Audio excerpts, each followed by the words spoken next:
এই যে একটা আমার হাতে দেখেন পলি ডিসপ্লে, আপনি এবার করে বাঁকা করবেন, কিছু করবেন, ডিসপ্লে ভাঙবে না, এগুলো শুধু এটা গ্রিন লাইন চলে আসবে। যদি আপনি এই দুটা থেকে হয়ে থাকে, ফ্লাক্স থেকে বা আইসি থেকে যদি হয়ে থাকে, তাহলে সম্ভাবনা থাকে। তা হবে যে এমন ধরনের গ্যারান্টি নেই ভাই। যখন আপনি ডিসপ্লে চেঞ্জ করার চিন্তাধারা থাকবে, সেই ক্ষেত্রে আমাদের শপে আসবেন। আপনি আসলে আমরা একটু ট্রাই করে দেখবো, হলো তো হলো, নাহলে আপনাকে ডিসপ্লে চেঞ্জ করতে হবে। এই ফ্রেমটা দেখে থেকে যখন আমি ডিসপ্লেটা খুলবো, তখন ডিসপ্লেটা একটা রিস্ক থেকে যায়, ডিসপ্লেটা খুলতে গেলে নষ্ট হয়ে যেতে পারে, অমুক হতে পারে। তারপর দেখা যাচ্ছে আপনার বর্তমান 2টা গ্রিন লাইন আছে বা 3টা গ্রিন লাইন আছে, আপনি এখন সেটা চালাতে পারছেন। আমার কাছে নিয়ে আসার পরে ডিসপ্লেটা আপনি নাও চালাতে পারেন। অনেক কাস্টমাররা আসতেছে, আসার পর আমি বলতেছি ভাই এটা খুলতে গেলে নষ্ট হয়ে যাবে, তখন কাস্টমারের মনটা খারাপ হয়ে যাচ্ছে। কিন্তু ভাই এটা করতে গেলে এটা আপনাকে 100% রিস্ক আমাকে দিতে হবে। আপনার OnePlus বা স্যামসাং, এটা যখন আপনি 100% ডিসপ্লে অরিজিনাল নেবেন, এটাতে আবার নেক্সট টাইমে গ্রিন লাইন আসার সম্ভাবনা থাকে। যখন আপনি মার্কেটের ডিসপ্লেগুলো লাগাবেন, সেক্ষেত্রে আপনার গ্রিন লাইন আসে না, কিন্তু চাপ খেলে পড়ে গেলে আবার আসার সম্ভাবনা। কেন চাপ খেলে পড়ে গেলে আসবে? কেন এই ডিসপ্লেগুলো ভাঙে না, কেন এগুলো যখন আপনার পলি ডিসপ্লে চাপ খেলে তখন আবার এগুলোতে আপনি গ্রিন লাইন আসবে। কিন্তু এটা আপনার আপগ্রেড দিবেন বা অমুক কিছু দিবেন, চার্জের প্রবলেম হবে, কিন্তু আপনি এটা গ্রিন লাইন আসবেন এই ডিসপ্লেগুলোতে।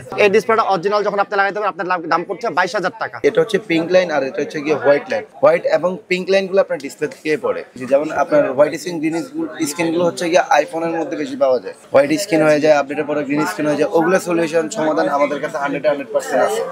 ওগুলো আমরা হচ্ছে গিয়ে ফ্ল্যাগ চেঞ্জ করে দিলে আপনার সমাধান হয়ে যায়। অনেকে দেখাচ্ছে ম্যাচ লাইট দিয়ে করতেছে, অমুক দিয়ে করতেছে, সমুক দিয়ে করতেছে। ভাই এই আইসিগুলো থেকে অনেক সময় গ্রিন লাইন চলে আসে এবং এই র্যাবন থেকেও গ্রিন লাইন আসে। তখন দেখা যাচ্ছে কি আমরা এই র্যাবনটা চেঞ্জ করি বা এই আইসিটাতে আমরা এরকম শর্ট দিয়ে দেখি, আর একবার করে চেক করে দেখি গ্রিন লাইনগুলো গেছে কিনা। বা দেখা যাচ্ছে যদি আপনার এই ফোনটার ভিতরে 10টা বা 7টা গ্রিন লাইন থাকে, দেখা যাচ্ছে শর্ট দিলে 2-3টা চলে যায়, কিন্তু সবগুলা ক্লিয়ার হয় না। তার জন্য আমি কখনোই আপনাদেরকে বলবো যে গ্রিন লাইন 100% রিমুভ হবে, এটার কখনোই গ্যারান্টি নেই। আমার কথা আপনি আসবেন, আমি ট্রাই করে দেখবো, যদি না হয় আপনি ডিসপ্লে চেঞ্জ করবেন। এবং আমার কাছে অনেক ধরনের কোয়ালিটির ডিসপ্লে আছে। হ্যাঁ, আপনি চাইলে মার্কেটের থেকে অনেক অনেক কমে আপনাকে আমি ডিসপ্লে দেবো। অনেকদিন থেকে তো গ্রিন লাইন প্রবলেমটা এটা আপনারা দেখে আসতেছেন, আজকে থেকে না, গত 2-4 বছর থেকেই। পরে আমরা একটু খোলাখুলি করে দেখতেছিলাম, এবং একটু চাপ দিয়ে দেখতেছি এটা বাড়ে কিনা কমে গ্রিন লাইনটা ডিসপ্লেটাতে। তাতাল আছে আমাদের একটা হিটার আছে, এই হিটার ভিতরে আমরা ওখানে দিয়ে দেখি একটু কমে কিনা বাড়ে, ঠিক আছে। তারপর দেখি যাচ্ছে, তখন চিন্তা করলাম আমরা দেখি একটা ম্যাগনেট দিয়ে বা একটা শর্ট দিয়ে আমরা একটু ট্রাই করে দেখি। তো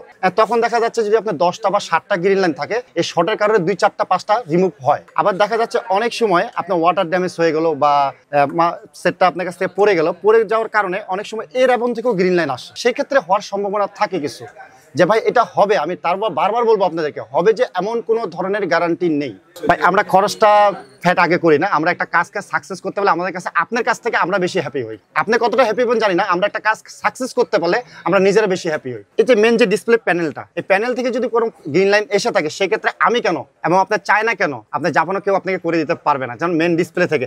এবং এই র্যাবন থেকে বা এই আইসিগুলো থেকে যদি আমি আবার বলছি, এগুলো থেকে যদি হয়ে থাকে, তাহলে হওয়ার সম্ভাবনা থাকে। আমাদেরকে বর্তমান কোম্পানিরা বুঝিয়েছে কি super AMOLED display. Super AMOLED ডিসপ্লের অর্থ হলো কি, দেখেন আপনাকে একটা জিনিস, আমাদের উপরেরটা কিন্তু গ্লাস দিচ্ছে আমাদেরকে, আর যে ভিতরের যে আমাদেরকে যে ডিসপ্লেটা আপনাকে দিছে, এই ডিসপ্লেটা ফুল আপনার একটা পলি ডিসপ্লে। এই ডিসপ্লেগুলো ভাঙে না, কিছুই হয় না। এদের একটাই কারণ, এগুলো হচ্ছে একমাত্র পলির ভিতরে লিকুইড থাকে। এই লিকুইডগুলা চাপ খাইলে বা পড়ে গেলে এরা গ্রিন লাইন ছেড়ে দেয়। সেক্ষেত্রে এগুলা কোনো ধরনের কাজ করা সম্ভব হয় না। শুধু অ্যামোলেড ডিসপ্লে যদি হয়ে থাকে, সেটা গ্লাস থাকে, গ্লাস থাকলে সেটা না ভাঙলে আমরা কিছু করতে পারি। আর এই সুপার অ্যামোলেড ডিসপ্লেগুলোতে কিছুই করার নেই।